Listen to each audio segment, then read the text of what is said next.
curva de Wilson, esta curva de Wilson, una parte interna. Yo quiero expandir, tiene un límite. Uno, la proyección del borde de Walla, pero no solamente esto, la dinámica cuspidia. Las dos cúspides tienen que ir a la par del plano de oclusión o de la mesa de oclusión. ¿Sí? Hasta ahí no más puede llegar en el arco inferior. Si tú sobreexpandes, esto es altamente recidivante. Muchos lo hacen, pero no te dicen, suelta, hoy se produce apiñamiento posterior, porque reside un montón. Tú sacas brackets ya sobreexpandido, ten por seguro, ¿sí?, que cuando retiras brackets va a generar apiñamiento.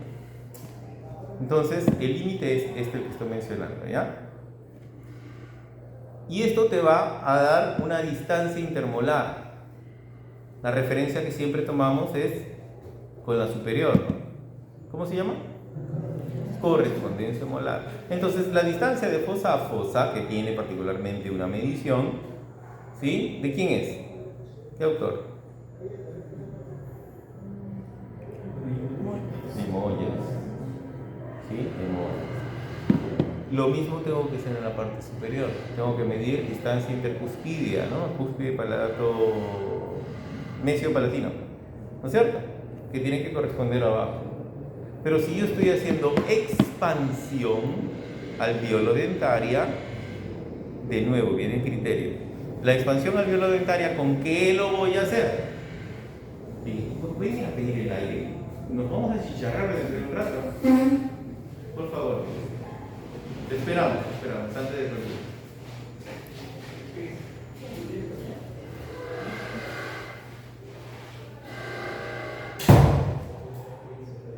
Si hay expansión alveolo-dentaria, no va a haber movimiento óseo. ¿Se entiende eso? La base ósea se mantiene intacta, ¿no es cierto? ¿Sí? Y mi propósito no es manejarlo la base esquelética. Yo estoy manejando la zona alveolo-dentaria. Por lo tanto, el dispositivo que yo elija tiene acción, pero también tiene efectos secundarios. Entonces, vamos a ver un plan. Por lo general, ¿qué elegimos para un expansor alveolo-dentario? No respondo. Por lo general, ¿qué decidimos? ¿Qué dispositivos conocen? Cuadril, ¿qué otra cosa? Bien, para la parte inferior, estamos hablando de una placa Schwarz, ¿cierto? Una placa normal, ¿cierto? ¿Sí?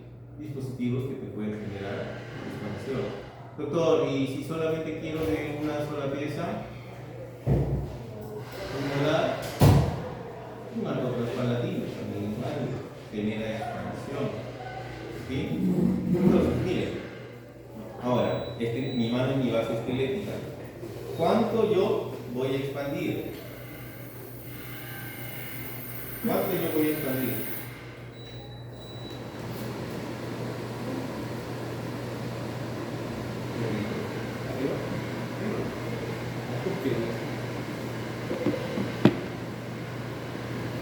Por lo general hay un criterio que se suele manejar, una sobreexpansión alveolo-dentaria con torque. Que una de las desventajas que tiene utilizar los expansores es que te generan torque posterior, ¿no es cierto? Pero ¿cuánto puedo sobrecorregir? O sea, de esta distancia de correspondencia molar, ¿cuánto más debería tener?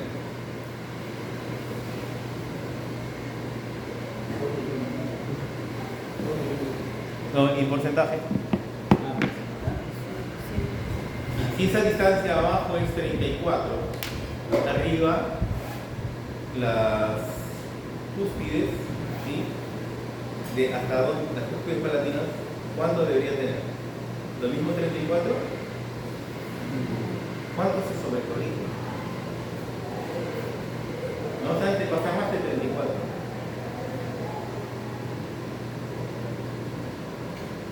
Piénsenlo. No, piénsenlo. En porcentaje me lo dice. ¿Ya? Si no, al finalizar su exposición, vamos a hacer una pequeña dinámica de notas. Continúa. Ya, siguiendo con las hormigas, con la pausa de la ubicación de las hormigas. caso, esta tornillo está ubicada en el centro, corte bilateral. Bueno, se ubica a la altura de los primeros premolares, lo más profundo que sea posible y lo posible que sea paralelo al plano cruzado, para producir una expansión bilateral. Esta otra forma de ubicación del tornillo es para producir una expansión unilateral. Y si es que para evitar el movimiento del lado contrario se puede adicionar, cubrir las caras oclusales con acrílico para facilitar este movimiento. Esta ubicación también es con la expansión de un abanico, donde hay dos formas. En la primera imagen se ve un tornillo que ya viene de fábrica así y produce una expansión del sector anterior. Cuando hay una pequeña discrepancia en la zona anterior y el arco es estrecho, pero bueno, sí tiene una aceptable relación posterior. Y en caso no se considera este tornillo, se puede adicionar un omega en el sector posterior y un tornillo siempre en la zona anterior. El omega de 0.7 milímetros.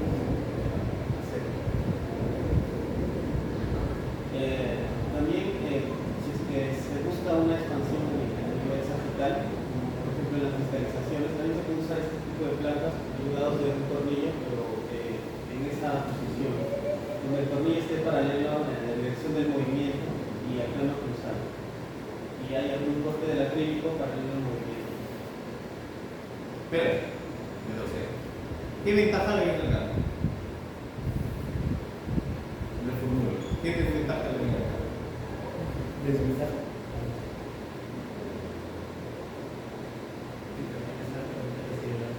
Fuerte, doctor. No tener bastante residuos, igual es un movimiento de color. Es un movimiento de color, pero el problema está que para que funcione depende de algo.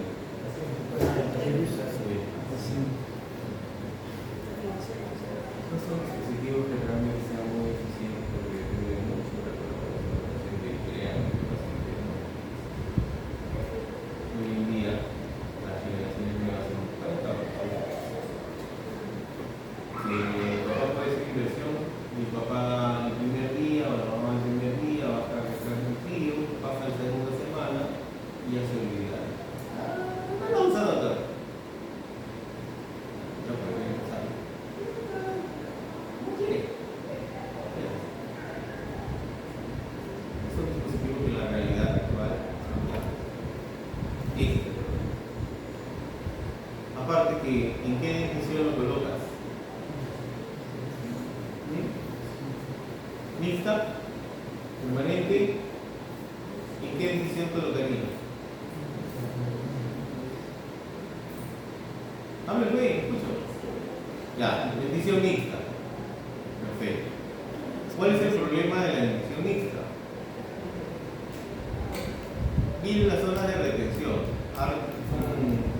Retenedores nada. La corona no está totalmente erosionada. La corona no está totalmente ilusionada, por lo tanto la zona más oclusal, el tercio más oclusal es más expulsivo. A ver, reténlo. No se retiene muy bien, por lo tanto el paciente acá está jugando con la barra. Hasta que se sale. No funciona. No funciona. Sí.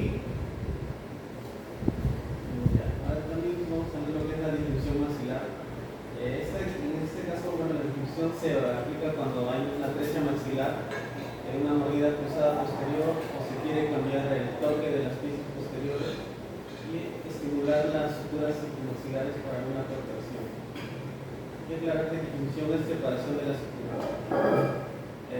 Dentro de esto podemos encontrar lo que es la expansión rápida del maxilar, que sería la separación transversal de los procesos maxilares superiores y una distribución de la sutura media. Espérate. Expansión rápida del maxilar. Debemos cambiar de terminología, para no confundirnos. Cuando dependemos de la zona ósea, de la basal ósea y en este caso de la cintura media palatina, le vamos a llamar distribución. ¿Sí? Para cuando hablemos de la zona alveolo-dentaria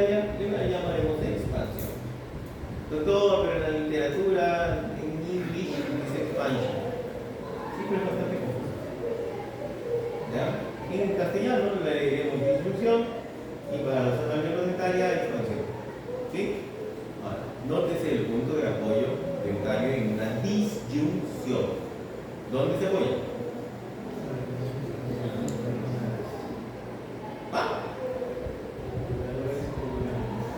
En la corona. ¿Está distante de qué? Del centro de resistencia, o centro rotacional de quién? De la pieza. Individualmente de la pieza, pero también tenemos que pensar que esa pieza va a expresar fuerza sobre la basal. ¿Cierto? Entonces, si yo estoy lejos del centro de resistencia basal, el movimiento de la maxila va a ser así, como dice la gráfica, F1, F1. El movimiento es piramidal, menos arriba, más abajo. ¿Sí? Por lo tanto, si yo abrí 2 milímetros con este de aquí, no consigo lo mismo acá. Y mientras más separado esté, peor es. Si este disyuntor está muy separado del paladar, la expresión de disyunción va a ser, menor. Por si acaso, si me pasa algo, me envían esa voltea. ¿Por qué? Que me estaba creciendo mis manos, mi cara, mi cuerpo, mi pierna. Ay, no me haga esto, que voy a tener que ser yo. Es una migraña. Ya, es una migraña, pero por si acaso, no es una serie.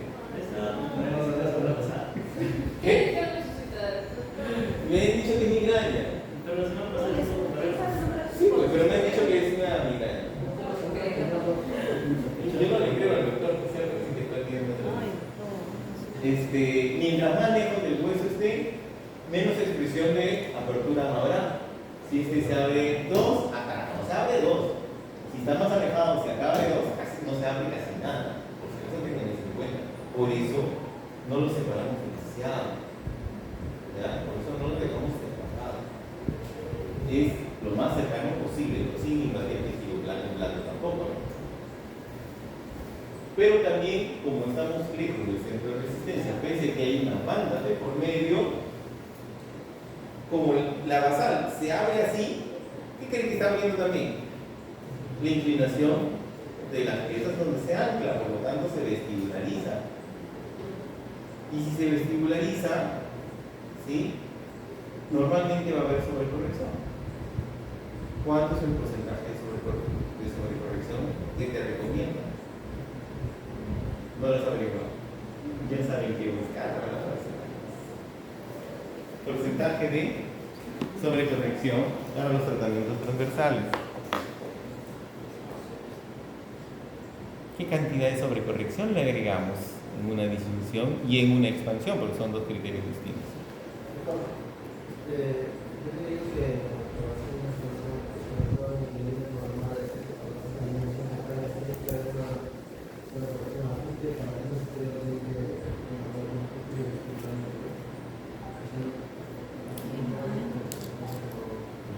Yo diría que pero buscar el porcentaje.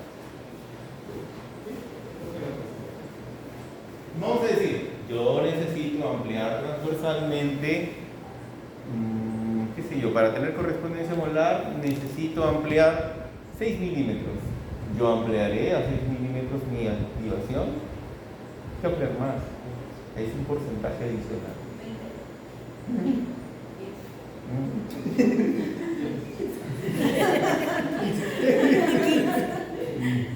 ¿Me entienden? Búsquenlo. Sí. Lo que es expansión rápida del maxilar. Mire. Mire, doctora, mire. Niñitos, sigue por favor. Ya, como primera evidencia tenemos que en 1860 utilizó este aparato con un tornillo de expansión sagital a nivel de los premolares y fue una niña de 14 años. Como en ese tiempo no había radiografías todavía, en 1860 la evidencia clínica fue la apertura de un diastema. Bueno, como acotación, las radiografías recién aparecieron en el 1895. 35 años después.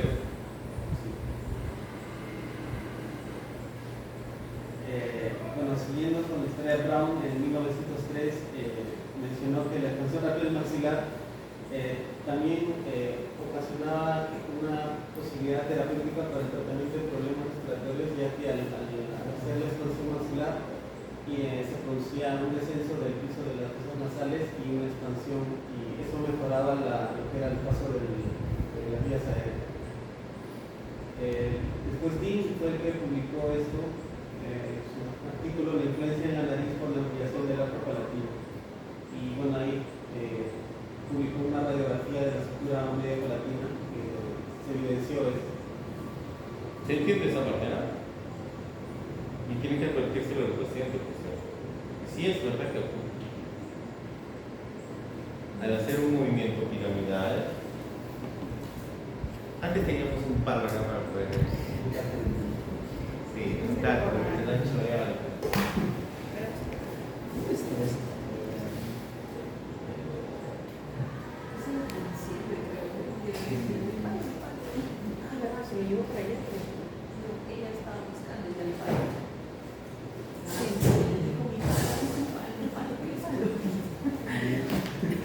Como se hace una apertura en este sentido, ¿sí?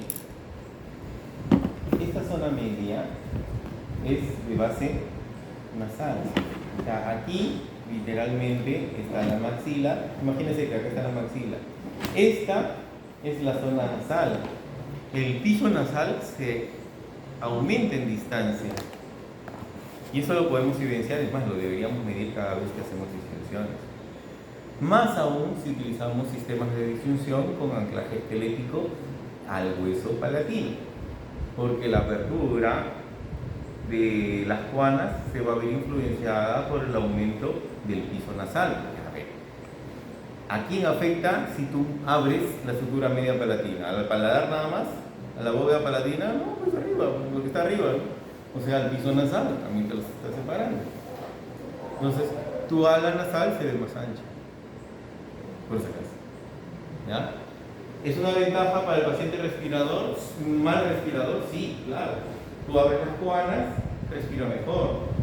Separas el espacio entre el tabique y las turbinas, o sea, los cornetes, van a respirar mejor. ¿Ya?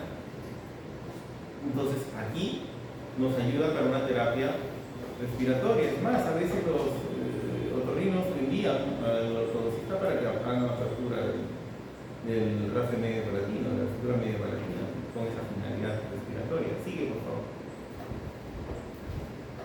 Bueno, siguiendo con esto, ya Lockhart en 1950 estudió esta expansión en animales, y Borjaus en 1960 también afirma esto, que se podía obtener una respiración libre en casos en los que se ampliaba el paladar. Y bueno, aquí comienzan a mencionar que después de la expansión se debería tener, bueno, para esa época, al menos 3 meses el aparato expansivo como convención. Los tipos de expansión pueden ser expansión lenta o expansión rápida. La expansión lenta, se menciona que se produce una apertura de la estructura en un 30% y una expansión alveolar en un 70%. Se puede hacer con aparatos como Coriolis o Marchesans Porter. Y una expansión rápida puede ocasionar una apertura de la estructura en un 70% y una recidida del 30%. La expansión lenta no tiene una acción alveolar sin afectar mucho a la base muscular. En la expansión rápida se puede utilizar lo que es el Tyrus y el sonido de Haas. Ahí quédate. ¿Qué está diciendo esta diapositiva? Dos técnicas particulares. La expansión palatina rápida, le decimos en español disyunción esquelética. Arriba, la expansión lenta le decimos expansión alveolo-dentaria. Son dos protocolos distintos, porque la generación de fuerza también es distinta. En la expansión lenta nosotros hacemos una preactivación que va más o menos en el orden de media molar, en distancia transversal, ¿sí? Y sabemos que está distante a su centro de resistencia o su centro rotacional. Por lo tanto, la expresión es netamente alveolo-dentaria y nula en pacientes adolescentes, un poco disyuntiva en pacientes más pequeños. ¿Qué? En un paciente pequeñito puede un Hyrax producir disfunción, sí. Ahí sí. ¿Por qué? ¿Cuál es la naturaleza de donde se abre? ¿Qué pasa en etapas tempranas? Chiquitos. ¿Cómo está la cintura media palatina?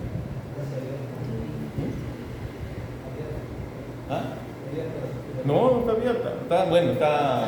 No está consolidada, pero tiene una naturaleza. No sé si habrán visto unas interdigitaciones en sus cráneos. A medida que estamos más jóvenes, o sea, niñitos, el tamaño de ellos más o menos.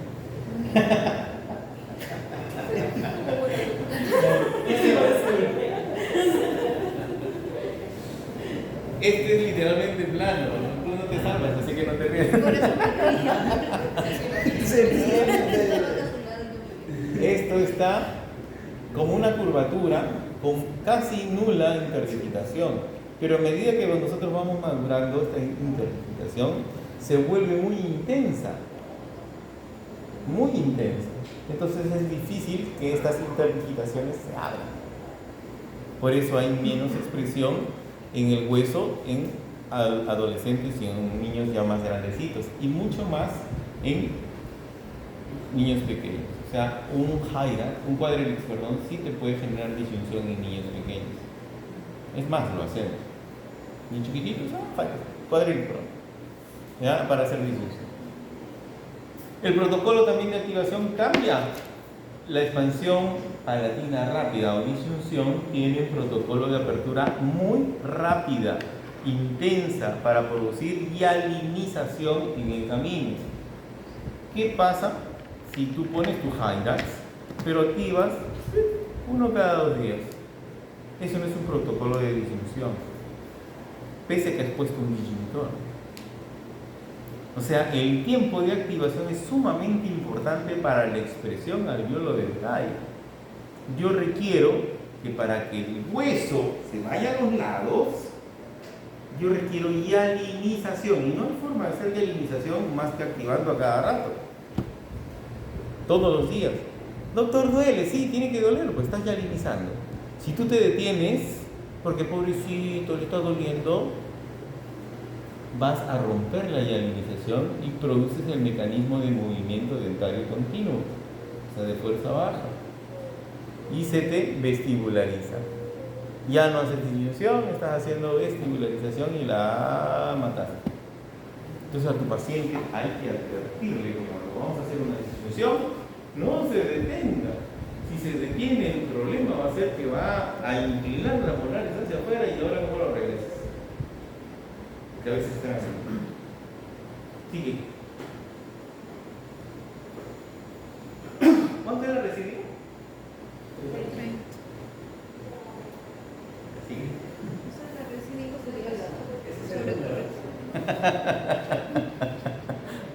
Sigue. Sigue.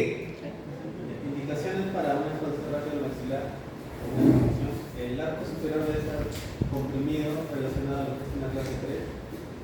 Mordidas cruzadas esqueléticas bilaterales, una decisión mixta permanente temprana entre 8 a 15 años, una mordida cruzada posterior con inclinación de los espejos axiales hacia palatines molares y premolares.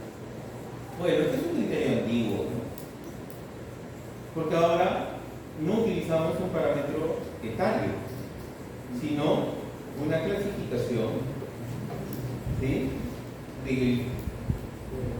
la interdigitación palatina, porque como todo en la historia, la ciencia va cambiando, el conocimiento es mutable, y hoy en día sabemos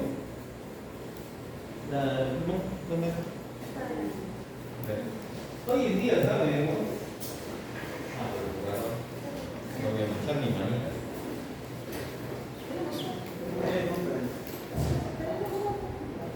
La ¿Qué cartuchera lo vamos a hacer?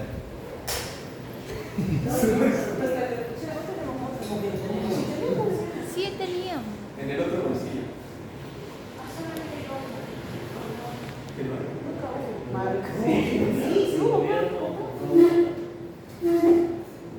Sácale de ahí. ¿Qué ven acá? ¿Qué ven acá? ¿Qué ven acá? Una gráfica, ¿dónde? ¿De qué tipo de gráfica? ¿Ah? La campana. Gráfica.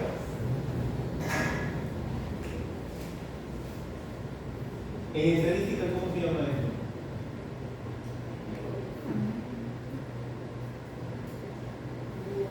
¿La media o la mediana? Ah, depende. La media. Cuando nosotros hablamos de edad donde esto consolida, hay un cierre estructural, no es que ocurre como nosotros antes pensábamos entre 14 y 16 años para algunos autores y entre 13 a 17 años para otros autores. ¿Sí? Es un comportamiento medio en la población. Pero hoy en día se sabe que esa estructura media palatina en alguien de 25 años todavía puede estar todavía vida. ¿Cuántos años tiene este compadre? 25, todavía, ¿no? ¿Sí? Y también podemos saber que a temprana edad podría estar cerrado. 10 años. Entonces ya no podemos utilizar un rango etario para saber si está abierto o está cerrado. Podemos utilizarlo como una estadística media, ¿no? La posibilidad de que esté abierto está en este rango. O perdón, que empiece el cierre está acá. ¿Sí? La posibilidad de que empiece el cierre está acá, pero no quiere decir que tu paciente no sea malo. Si eres piña, este paciente cuando está temprano ya cerró. Y tú eres lechero, este paciente a los 25 años todavía está abierto. Entonces hoy en día utilizamos una escala. ¿Sí? A, B, C, D, E, F.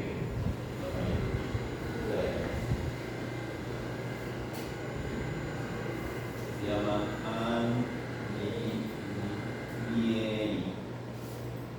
creo que es como así. No me acuerdo. En donde nos va a patronizar las características que están ocurriendo en una estructura media palatina en base a este grado de interdigitación que normalmente ocurre. Por ejemplo, en el estadio A, estas curvas, ¿sí? No tienen interdigitación. Quiere decir que en un estadio A tú pones un expansor y se te va a generar disfunción. En un estadio B, la cosa va cambiando, ya yo tengo más interdigitación, pero aún aquí, si yo le pongo un disyuntor, se va a abrir.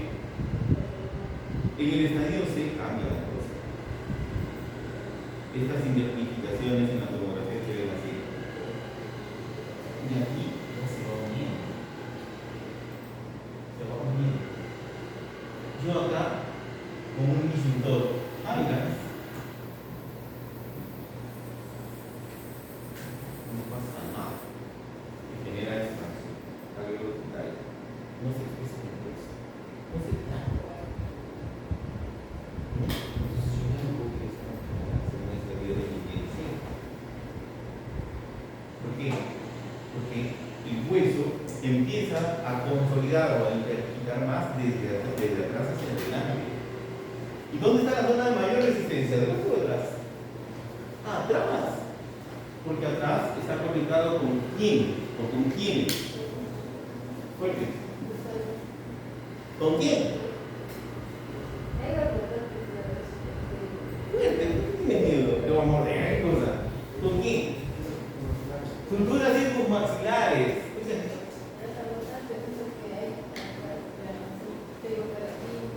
SAR, ¿así? ¿Qué has dicho tú? Arbotantes. ¿Así? Las apófisis. Pues no conozco el término. Si tienes información de arbotantes, mándamelo. Creo que son las apófisis horizontales. Ah, para la parte quirúrgica. La apófisis horizontal de La unión posterior está dada por las estructuras circunmaxilares, que son las que se oponen a los movimientos esqueléticos transversos, que te generan una resistencia enorme al movimiento transversal. ¿Ya? Pero eso es muy interesante, voy a leer.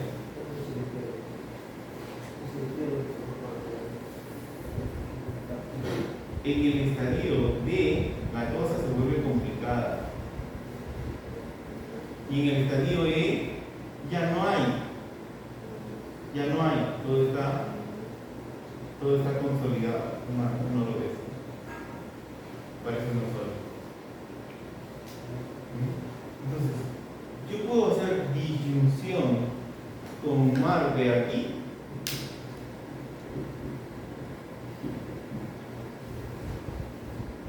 ¿Qué dice? Solo no. Esto es para hacer un sarde surgical. ¿Sí? Esto es quirúrgico. Si tú le metes en implante no va a pasar nada. Estadio C, estadio D, como acá ya empezó y acá está muy intenso, es para el margen.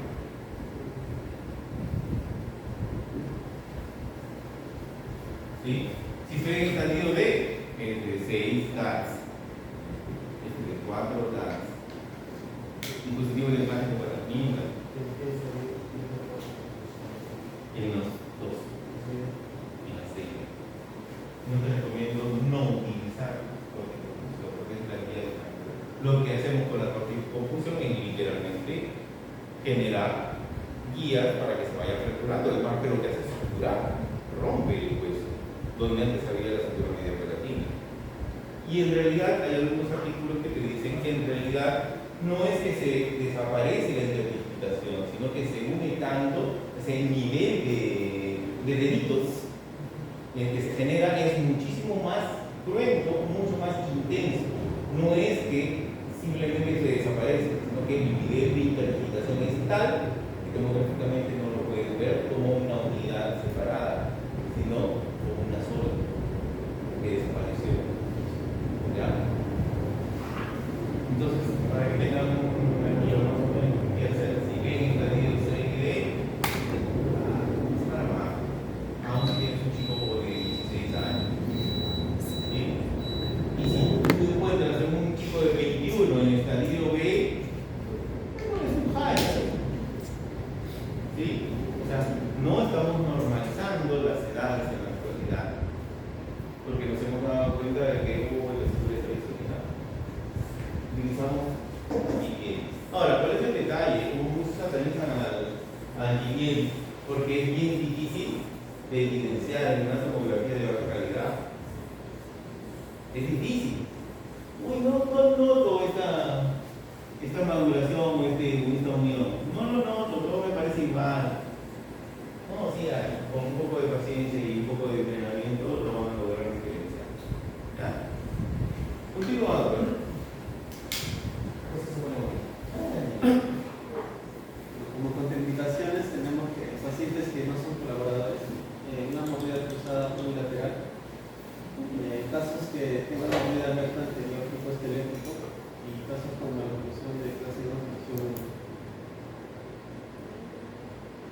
Cambios asociados a una expansión rápida del maxilar. Aquí está la forma de la apertura de la sutura, donde la sutura se abre de manera gradual en un sentido vertical en la zona anterior y con un triángulo invertido en el sector del paladar. Entonces nos están dando guía de que existen dos triángulos que particularmente tenemos que prestarle atención, ¿no? Dos triángulos.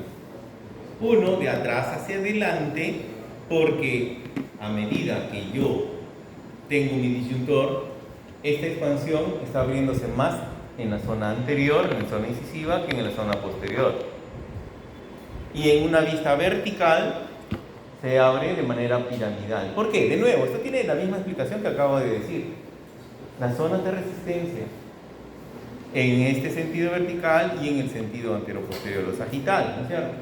Quien se opone más a la apertura, quien genera mayor resistencia a la apertura, ¿quiénes son? Las suturas circunmaxilares. Pero no solamente son suturas circunmaxilares, tenemos otras estructuras adicionales que se oponen al movimiento transverso. ¿Quiénes? Teoría de Mostro. Músculos, tejidos blandos, tenemos a periósteo, tenemos a ligamentos, ¿sí? Tejido blando en sí, piel, faneras, etcétera, etcétera, ¿no? Entonces tenemos que considerar esas dos, ¿ya? Estructuras circunmaxilares y todo el tejido blando que está rodeado. Síguele. Bueno, precisamente eso, ¿no? Los cambios asociados, por ejemplo, la mandíbula genera una expansión también simultánea del arco inferior, que acompaña al superior. Lo que es los efectos de las estructuras adyacentes, como por ejemplo, no solo de las estructuras, sino que también está acompañada del hueso cigomático y los huesos esfenoides. Acá como un aparato para producir esto es el CAS, bueno, que lo nombró el doctor CAS en 1960. Está constituido por bandas cimentadas en la primera y molar y primer premolar, unidos por una barra de conexión soldadas a estas bandas y con dos armadillas de acrílico y el tornillo de expansión. Este aparato produce un movimiento al cuerpo de los dientes gracias al soporte de acrílico. La activación de este HAS libera fuerzas laterales y su acción inicia 24 horas después de que se instala y bueno, nos menciona que deberíamos de activar 2 cuartos de vuelta en la mañana y 2 cuartos de vuelta en la noche durante 2 a 3 semanas. Y en una fase pasiva como contención debería de quedarse entre 3 a 6 meses. Este protocolo HAS, ¿cuánto apertura el tornillo en cada push, en cada activación? ¿Cuánto? 0.25 milímetros, ¿sí? O sea, cada cuarto de vuelta, cada push, cada activación que estamos dando es 0.25 milímetros. Y aquí está activando 2 cuartos de vuelta en la mañana y 2 cuartos de vuelta en la noche, es decir, 0.5 milímetros en la mañana, 0.5 milímetros en la noche. 1 milímetro por día. Incriminal, ¿no? Es horroroso que debe sentir el pobre niño. ¿Sí? Este protocolo HAS. Pero en el protocolo HAS hay se comparte, digamos, esta expresión de fuerzas entre el diente y el tejido blando. ¿Cuál es el problema futuro? Que el tejido blando cede y la zona clínica se incrusta con el paladar, porque es tejido resiliente, ¿no? Entonces tú sacas, cuando vayas a hacer una función, sacas del dispositivo y vas a ver la marca del hundimiento del acrílico en tu paciente. Siempre que utilizamos sistemas híbridos o sistemas CAS, para la disfunción va a ocurrir eso, por si acaso, aun si hay sistemas de mini implante involucrados. ¿Ya? Por eso a mí no me gusta el HAS. Y en lo posible, cuando puedo evitar un BAMI, que es un disyuntor híbrido con anclaje cortical, lo evito. Si no hay de otra, se usa, ¿no? Porque ya sabes que va a suceder. Sí, por favor. Por la higiene también es una... Por la higiene, es difícil de utilizar.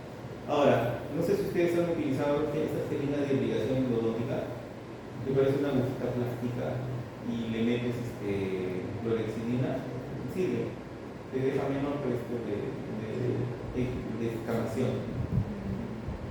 Puede servir. ¿Cuál sería la indicación de las preguntas? ¿Hay algo específico que se haga? No, Es un disyuntor. nada más. No más de Si te gusta o no te gusta. Dice que Esto es un BAMI, antes que pase y después se me termine olvidando.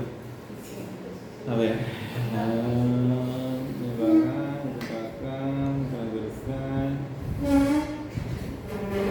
Es como eso, pero sin las clavas. Esto de acá es un sistema BAMI. Es un sistema híbrido.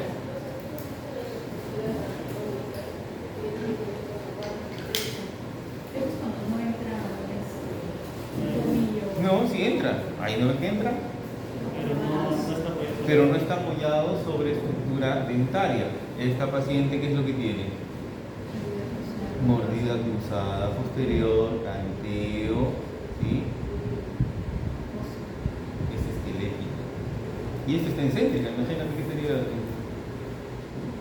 Entonces a esta paciente yo no la puedo obligar a tener más distorsión alveolo-dentaria, por lo tanto mi elección fue un sistema BAMI. El principio también es bicortical. Ya tenemos un paciente que tuviera un impacto demasiado positivo en modulares, más indicado estaría eso, pero lo que sí apoya un poco más. Sí, porque igual cuando se apoya en banda, igual va a tener un efecto más vestibularizador, ¿no? Yo no utilizo así, yo utilizo de esta manera.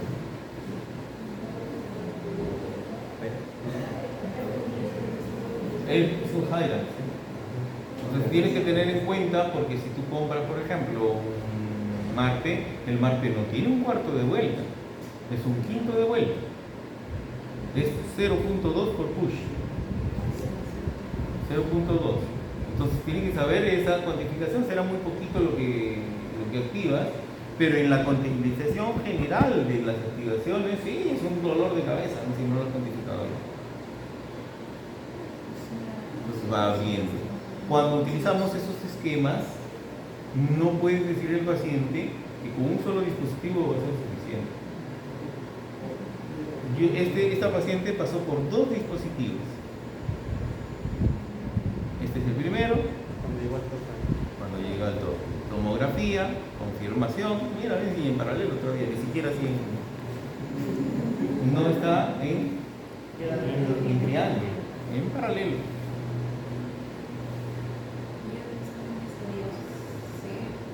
Ella estaba en estadio C. Por eso mi opción no fue tampoco el mar. Acá va desdibujando. Bueno, lo puedes utilizar en 1B. Pero ¿qué es lo que pasa? Hay pacientes, esta es una paciente pituca, por ejemplo. ¿Qué es lo que pasa? Y quieren ponerse prácticamente lo antes posible. Tú quieres avanzar en la línea, no quieren sonreír, la mamá.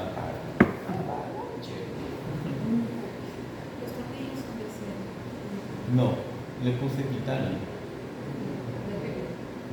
Titla.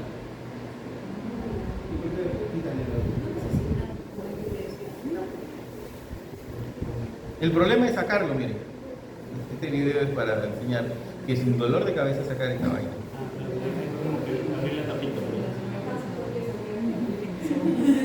Uno llega a ese punto de ¿Ah? Sacarles el dolor de cabeza.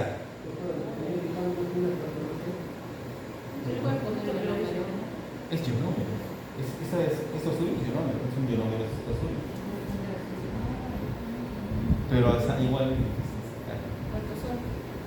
No, tienes que asegurarte que esté bien fijo. No, tienes que asegurarte que esté bien fijo. La fuerza. No lo digo para eso, lo digo para la tapita, para comprar el tornillo. Solo la tapita. Con la cámara le pueden Es hacer fácil destaparlo, es sencillo. El problema es que está más abajo. El problema no es la tapa, el problema es cuando está en la profundidad. Hay que tener cuidado con el vestido blanco. El que puede un vestido blanco, a ver, mi 3 está ahí, ¿no? Te lo vela. No puedes anestesiar, no puedes anestesiar. Y así queda. Igual ahí periféricamente en esta paciente hubo inflamación. Después pasé a otro dispositivo. Tuve que remover esta de acá porque no conseguí bicorticalidad. Cuando consigues ausencia de bicorticalidad, cede el mini implante. No es que se inclina, no es que se dobla, cede, el hueso cede. Necesitamos principios de doble cortical, o sea, tienes que traspasar piso nasal. Y también en la tomografía. Y también, ¿sí? Este de acá es el que fracasó, ¿eh? Este de acá se mantuvo, ¿por qué? Porque la inclinación de colocación del mini implante está siguiendo la dirección de fuerza. Sigue la dirección de la fuerza. Entonces no termina fracasando. Este lo puse muy vertical y no hubo doble cortical. ¿Qué pasó con esto? Se inclinó, pues. Entonces esas cosas hay que programarlas en la tomografía. Y la planificó como Claro, este está traspasando, este me quedó muy corto. No. Mides, tienes que medir en la tomografía, mides para saber la longitud. ¿Cómo la vas a detectar al paciente? O sea, yo estoy ahí, en la tomografía. Ah, pero ¿qué? Tienes guía anatómica, pues la tercera arruga palatina, te va guiando en distancia posterior anterior de la premolar, etcétera, etcétera. Pero esta es una alternativa bastante viable. Si quieres hacerlo con guía quirúrgica, perfecto, pero sabes hacer guía quirúrgica, ya no tuve problema. Ahora sí hay algunos colegas que lo hacen, ¿no? Con guía quirúrgica, para la colocación solamente del implante. Para mí me parece un dolor de cabeza, pero para que... ¿Ah? Claro, cobras el segundo aparato, es otro disyuntor. Lo que sí puse de mi bolsillo fue el mini implante porque lo tuve que reemplazar, ¿no? Pues ese fue error mío, así que no hay que reconocerlo, ¿no? Este fue error mío. Le debí colocar un mini implante más largo en rosca, ¿sí? Y más inclinado. Sí, pues estuvo muy ¿Y la vertical. inclinación cómo lo harían? Ah, te guías con la experiencia. Lo que pasa es que la inclinación. Cuando estés lista, lo vas a hacer. Cuando esté más madura lo vas a entender, ¿no? Se saca de la proyección tomográfica. En la tomografía ves, haces una proyección.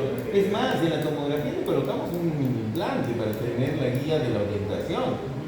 Y hacemos proyección de esa orientación tomográfica. Todos sabemos, bueno, ustedes saben colocar implantes o implantes en tomo, ¿no es cierto?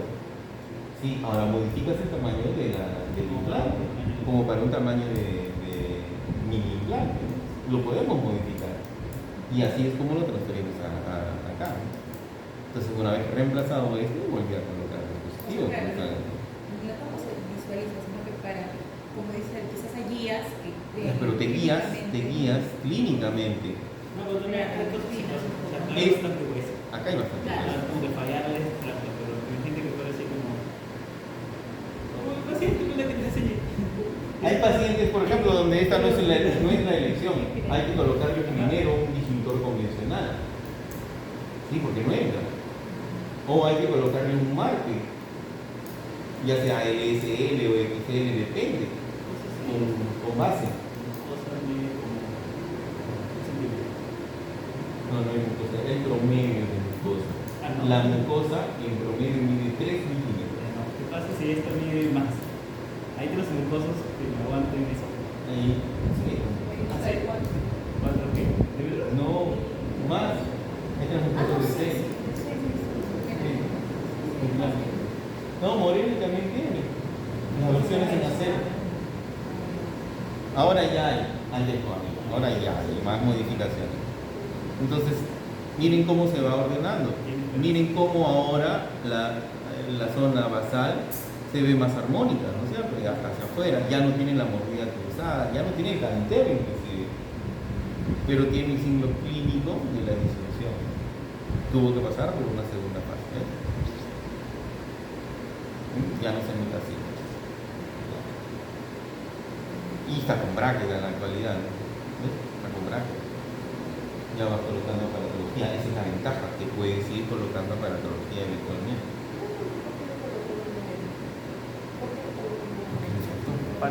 Le faltó transversalmente.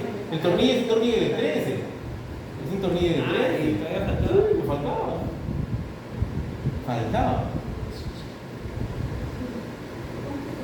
Mira, faltaba. Mira, el signo clínico.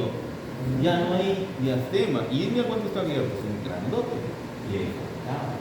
Por eso no promete. A veces es necesario una segunda fase. 13. primera. De 13 se expresó 6. Y el otro se va La a segunda también le puso 13. Y la segunda, claro, no. ¿Para qué vas a atentar al destino? Ponle 13, ¿no? Una vez que veas el signo clínico, sí, claro, que mejor que sobre que falta. Una vez que veas este signo clínico, ya te detienes, pues, ¿no? Esto tiene que estar por fuera con respecto al borde de Walla. ¿Cuánto más afuera? 2.5 acá, 2.5 acá. 5 milímetros de diferencial con respecto al borde de Walla. Yo mido borde de Walla, borde de Walla. El de arriba tiene que medir esa distancia más 5. ¿Sí? Ya, sigue.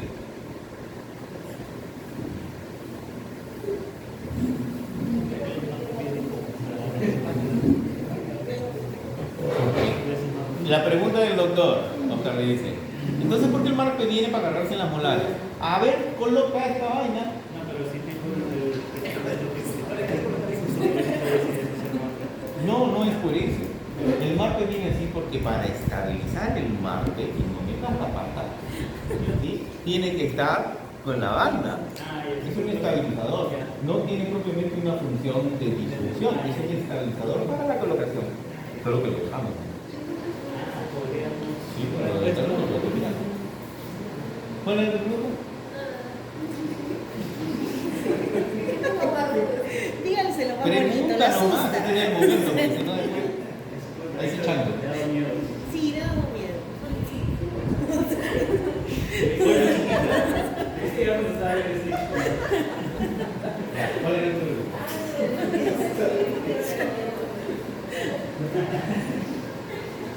Por la edad. O pudo haber sido una opción el marpe, ¿sí? Pero el marpe, el juego del marpe, te sale más o menos unos 1.200, 1.300 con 1.000 implantes. La inversión acá, si sabías que ibas a poner un test, tenías que comprar 2 más.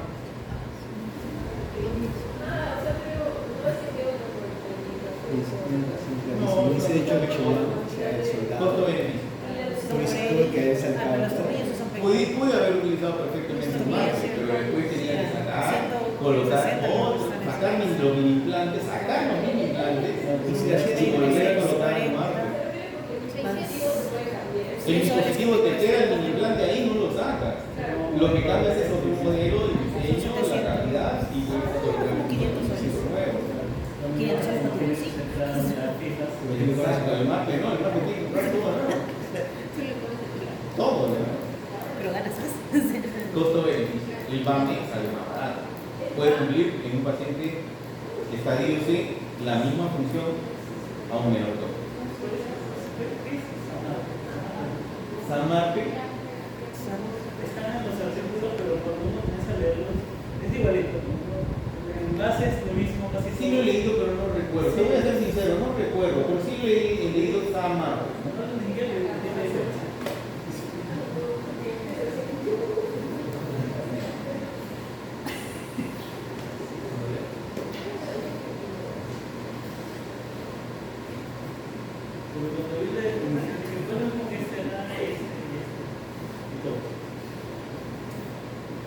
A ver si lo tengo acá. Sigue, Marco.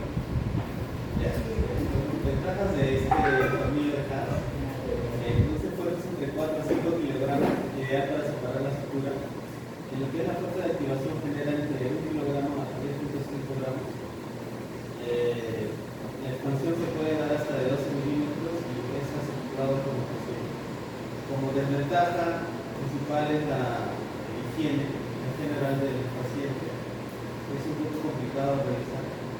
La inflamación que puede producir las almohadillas acrílicas. También se depende bastante de la colaboración del paciente como de sus padres para poder activarlo correctamente. Y presenta dolor al momento de la activación, pero menciona que se desaparece bruscamente.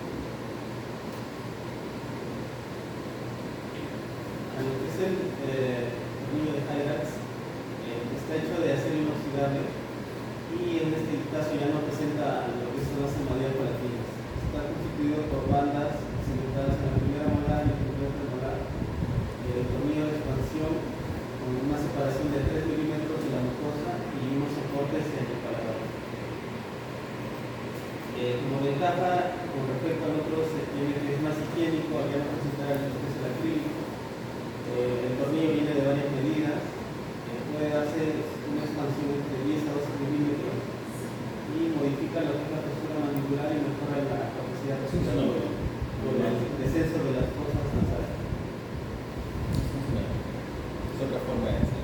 la forma de activación de este tornillo es, bueno, la longitud del tornillo se multiplica por 4 y ahí nos da el total de vueltas, de cuartos de vuelta que tenemos. Esto va a depender si son niños o adolescentes. Una vuelta completa es un milímetro de activación. Por ejemplo, si el tornillo es de 10 milímetros, se multiplica por 4 y tenemos 40 cuartos de vuelta. Cada cuarto de vuelta es 0.25 milímetros. Y en lo que son niños y adolescentes, la activación debería ser un cuarto de vuelta en la mañana y un cuarto de vuelta en la noche. Son 180 grados, sería 0.5 milímetros por día. En los adultos es un poco menor la activación, sería un octavo de vuelta en la mañana y un octavo de vuelta en la noche, con lo que nos daría 0.25 por día. Es la mitad de la distancia del push. El push inicia de adelante hacia atrás, haces esto, hasta literalmente la parte más posterior para poderlo sacar. Te quedas a la mitad de la línea. El problema está que en adultos no funciona. Pero es una indicación complicada de la Aparte que cuando le has dado un octavo de vuelta, clínicamente después no encuentran el agujero. O sea, por eso siempre tiene que ser un cuarto de vuelta entero para que el circulito regrese a la zona primaria de activación, para que el ojo o el pulso del paciente pueda encontrarlo, porque si no después ya no entra, no lo encuentras. Tienes que ir al consultorio, tú lo reactivas y lo mismo ocurre en niños y adolescentes, lo tienes que hacer más para que haga la vuelta completa. Yo en adultos nunca he usado agujero. ¿Qué principio tiene? Expansivo, nada más. Porque no hace función. Sigue. En lo que es expansión maxilar, como indicaciones para el uso de estas expansiones se puede ver como caso de atresia maxilar leve, una mordida cruzada posterior y también cuando se requiere cambiar el torque de las piezas posteriores. Se puede utilizar arcos de acero expandidos. Por ejemplo, ahí se ve un arco ideal en color rojo y un arco expandido en color negro. También se puede utilizar un ATP con alambre 0,9. En este caso del dibujo se puede utilizar un bracito para hacer la expansión unilateral en el caso de que tenga movida cruzada unilateral. Como ventaja tenemos que no se necesita colaboración del paciente, es económico y fácil de elaborar y se puede activar incluso de en el dado. No dificulta el aseo del paciente.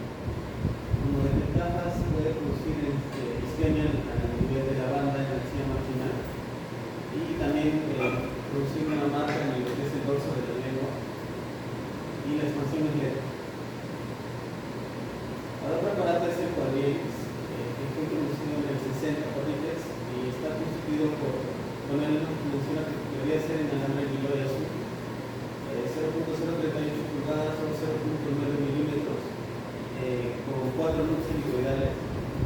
Bueno, ahí está la descripción de la forma que está constituida por un puente anterior y un puente posterior que une los nudos. Es un expansivo lento y tiene una mayor estabilidad con su expansión. Refiere lo que son las fuerzas fisiológicas y constantes mientras se obtiene una expansión motora. Como lo que son indicaciones para esto cuando hay problemas conversales ventrolobulares, pacientes con labio paladar hendido, pacientes con C2 para lo que es ensanchar el arco y cortar a nivel distal la molar. La forma de activación, antes de cementarlo, se debe expandir 8 milímetros los brazos, manteniendo paralelos a las caras cruzales, y esto produciría una fuerza aproximada de 400 gramos. Una vez cementado, la siguiente activación es en 6 semanas, donde se pinza con el alicate de 3 puntas en lo que es la zona del puente anterior. En la primera imagen, los 3 puntitos son el alicate de 3 puntas. Y en la siguiente activación sería en los que son el puente posterior, también con el alicate de 3 puntas, para producir lo que es la expansión de este aparato. Otro aparato realiza con un alambre redondo, puede ser 0.7 o 0.9 milímetros. Y en este caso se puede poner amarrado al arco principal con ligadura o se puede colocar en el tubo auxiliar del primeros molares para producir lo que es la expansión. No se debería pensar mucho lo que es la ligadura, porque podría producir que se despeguen los brackets.